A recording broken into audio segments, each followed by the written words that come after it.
Hello friends, તો આજે આપણે બનાવીશું લગ્ન પ્રસંગમાં બને તેવું રસાવાળું વાલનું શાક। તો તેના માટેની આપણે રેસીપી જોઈ લઈએ।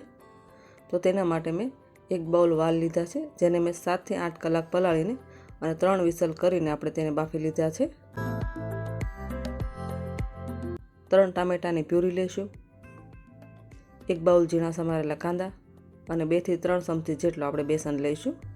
અને હવે આપણે એક કઢાઈમાં 3 મોટી ચમચી આપણે તેલ ગરમ કરવા માટે મૂકીએ। તેલ ગરમ થાય પછી તેમાં આપણે 1 ચમચી રાઈ, 1 તમાલપત્ર, 1 સૂકું લાલ મરચું અને 2 થી 3 તજના ટુકડા એડ કરીએ। અને હવે તેમાં આપણે 3 ચમચી જેટલો બેસન એડ કરીએ।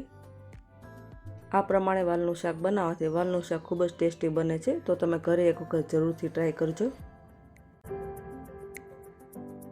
બેસનનો થોડો કલર ચેન્જ થાય પછી તેમાં આપણે ઝીણા સમારેલા કાંદા એડ કરીશું। અને હવે તેમાં આપણે મસાલા એડ કરીએ।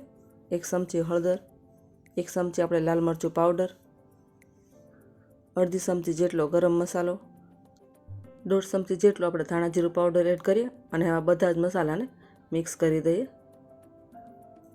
અને હવે તેમાં આપણે સ્વાદ અનુસાર નમક એડ કરીએ, જેથી આપણા કાંદા ઝડપથી સોફ્ટ થઈ જાય। અને કાંદા થોડા સોફ્ટ થાય પછી તેમાં આપણે ટામેટાની પ્યુરી એડ કરવાની છે। તો હવે આપણે તેમાં ટામેટાની પ્યુરી એડ કરીએ અને ફરીવાર મિક્સ કરી દઈએ।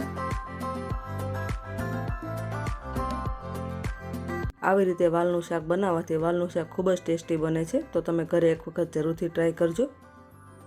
હવે તેમાં આપણે બાફેલા વાલ એડ કરીએ અને વાલને આપણે ગ્રેવીમાં મિક્સ કરી દઈએ। તમે જોઈ શકો છો કે વાલનું શાક એકદમ સરસ ગ્રેવીવાળું બન્યું છે। તો આ શાકને આપણે 5 થી 7 મિનિટ સુધી થવા દઈએ અને ત્યાર પછી તેને આપણે લીલા ધાણાથી ગાર્નિશ કરીને સર્વ કરીશું।